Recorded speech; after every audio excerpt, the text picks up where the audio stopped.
फेरि पनि अर्को नयाँ कम्पनीले सर्वसाधारण लगानीकर्ताहरूमा आइपिओ निष्कासन गर्नको लागि मिति सार्वजनिक गरेको छ।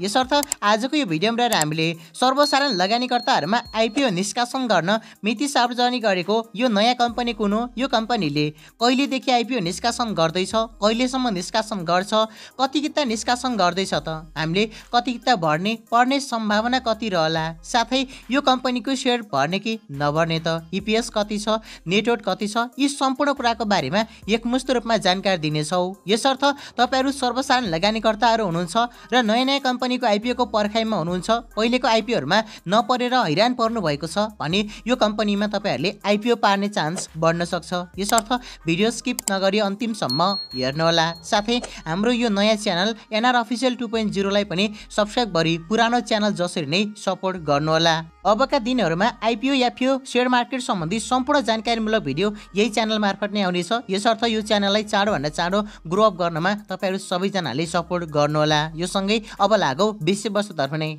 सर्वसाधारण लगानीकर्ताहरूमा आइपिओ निष्कासन गर्न मिति सार्वजनिक गरेको अर्को नयाँ कम्पनी रहेको छ हिमस्टार ऊर्जा कम्पनी लिमिटेड। यो कम्पनीले अब अन्तिम चरणमा सर्वसाधारण लगानीकर्ताहरूको लागि असार 24 गतेदेखि आइपिओ निष्कासन गर्दैछ।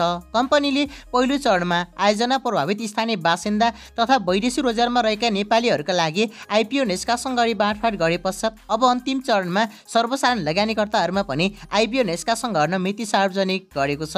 यो सँगै सर्वसाधारण लगानीकर्ताहरूले अब फेरि अर्को 1000 रुपियाँ लगानी गर्नको लागि रेडी भएर बस्दा हुन्छ। कम्पनीले आफ्नो जारी पुँजी 37 करोड 30 लाख रुपियाँको 30% अर्थात् 11 करोड 19 लाख रुपियाँ बराबरको 100 रुपियाँ अङ्कित मूल्यका दरले 11,19,000 किता सेयर आइपिओ निष्कासन गर्नको लागि अनुमति पाएको थियो, जसमध्ये यस कम्पनीले 1,86,500 किता सेयर आयोजना प्रभावित स्थानीय बासिन्दाहरूमा र 93,250 किता सेयर वैदेशिक रोजगारमा रहेका नेपाली नागरिकहरूमा निष्कासन गरेर बाँडफाँड गरिसकेको छ। यसरी बाँडफाँड गरिसके पछाडि कम्पनीले करिब 2%ले हुन आउने 18,650 किता सेयर कम्पनीका कर्मचारीहरूको लागि छुट्याएको छ, जुन सेयर 3 वर्षसम्ममा बेच्न मिल्ने छैन भने कम्पनीले करिब 5%ले हुन आउने 46,625 किता सेयर सामूहिक लगानी कोष अर्थात् म्युचुअल फन्डलाई छुट्याएको छ। यो सेयर करिब 6 महिनासम्म बिक्री गर्न मिल्दैन।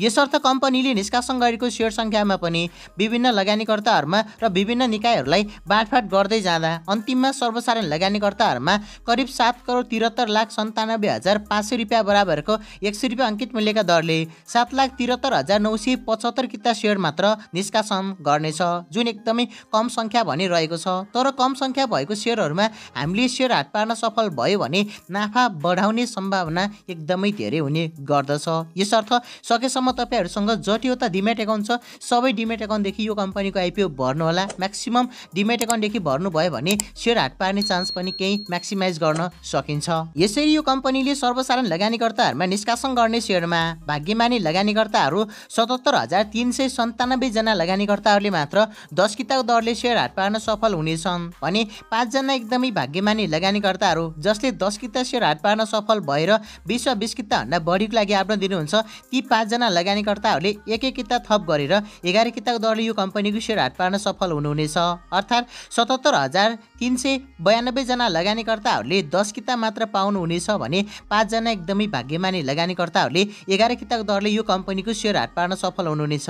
यसरी यो कम्पनीले सर्वसाधारण लगानीकर्ताहरूमा निष्कासन गरेको सेयर सङ्ख्या भने पछिल्लो केही समय यताकै हाइड्रोपावर कम्पनीहरूमा सबैभन्दा कम सङ्ख्या रहेको छ।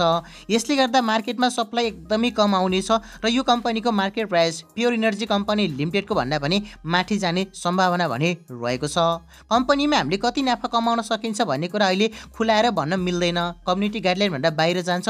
यसर्थ यसको बारेमा हामीले जानकारी टेलिग्राम च्यानल मार्फत दिनेछौँ तपाईहरूले चाहेको खण्डमा। त्यसकारण भिडियोको डिस्क्रिप्सन बक्समा भएको टेलिग्राम च्यानल सबैजनाले जोइन गर्नुहोला। तपाईँहरूको लागि अब एकदमै काम लाग्ने हुनेछ टेलिग्राम च्यानल। यसरी यो कम्पनीले निष्कासन गरेको सेयरमा भने लगानीकर्ताहरूले कम्तीमा 10 किता र बढीमा 11 किता मात्र सेयर हाट पार्ने चान्स रहेको छ।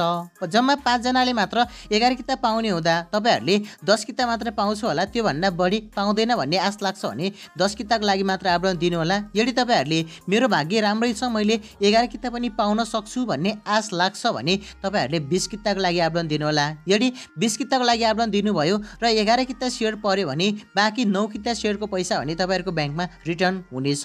यद्यपि यस कम्पनीको आइपिओमा कम्तीमा 10 किता र बढीमा 10,000 कितासम्मको लागि आवेदन दिन सक्ने व्यवस्था भने गरिएको छ। तर हजुरहरूले मैले भनेअनुसारले गर्नुभयो भने त्यसैमै सेयर पर्ने नपर्ने सबै हुनेछ। कम्पनीले निष्कासन गरेको सेयरमा आइपिओ निष्कासन भन्दा छिटोमा असार 27 गते हुनेछ भने सो अवधिमा सम्पूर्ण सेयर खरिद गर्नको लागि आवेदन पर्ने अनि आवेदन दिने समय साउन 6 गतेसम्म लम्ब्याउन सकिने कम्पनीले जनाएको छ। तर यो कम्पनीले निष्कासन गरेको आइपिओमा पहिलो दिन अर्थात् असार 24 गते नै मागभन्दा धेरै आवेदन पर्ने उच्च सम्भावना रहेको हुँदा तपाईहरुले असार 27 गते भित्रमा आवेदन दिइसक्नुहोला। त्योभन्दा पछाडि यो कम्पनीको आइपिओ निष्कासन गर्ने मिति लम्बिने छैन, यसर्थ समयमै आवेदन दिनुहोला। यदि तपाईहरु वैदेशिक तर्फ आइपिओ भर्नु भएको छैन भने पनि भर्नुहोला। वैदेशिक तर्फको आइपिओ भर्ने लगानीकर्ताहरूले भर्न पाउँछ या पाउँदैन अनि अहिलेसम्म पनि राम्रोसँग कन्फर्म भएको छैन। तर केही अगाडिका कम्पनीहरुमा परेको आवेदन अनुसार वैदेशिकमा भरेर फेरि सर्वसाधारणमा भर्नु भयो भने चाहिँ आइपिओ रिजल्ट आउने बेलामा यानी अलटमेन्ट हुने बेलामा चाहिँ डाइरेक्ट सबैको रिजेक्ट हुने गरेको छ भन्ने सुन्नेमा आएको छ। यो साँचो के हो तपाईहरुलाई थाहा छ होला। जसले वैदेशिकबाट भर्नु भएको छ आफूले बुझेर आवेदन दिनुहोला। तर सर्वसाधारण लगानीकर्ताहरूले भने यो कम्पनीको पनि आइपिओ भर्न नछुटाउनुहोला। कम्पनीले आइपिओ निष्कासन गर्नको लागि गराएको रेटिङमा इक्रा नेपालले यस कम्पनीलाई Iqra NP issue rating BB- प्रदान गरेको छ।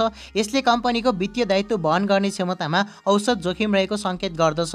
यसरी औसत मात्र जोखिम रहेको रेटिङ पाउनु भनेको हाइड्रोपावर कम्पनीहरुमा राम्रै मानिन्छ, अर्थात् हामीले नाफा कमाउने सम्भावना राम्रै छ भन्दा हुन्छ। कम्पनीले सञ्चालन गरेको 5 मेगावाटको बुको कापटी खोला जलविद्युत आयोजनाको कुल लागत 1,23,85,36,135 रुपियाँ रहेको छ भने प्रति मेगावाट लागत करिब 24,77,07,387 रुपियाँ रहेको छ। सो जलविद्युत कम्पनीको विद्युत अनुमति पत्र 27.7 वर्ष बाँकी रहेको छ भने यस आयोजनाको साधारण लगानी फिर्ता हुने अवधि 7.14 वर्ष रहेको छ भने डिस्काउन्टमा लगानी फिर्ता हुने अवधि भने 11.75 वर्ष रहेको छ। यसरी सर्वसाधारण लगानीकर्ताहरुमा आइपिओ निष्कासन गर्न लागेको हिमस्टार ऊर्जा कम्पनीको आइपिओ निष्कासन तथा बिक्री प्रयोगमा भने एनआइसी एसिया क्यापिटल लिमिटेड रहेको छ।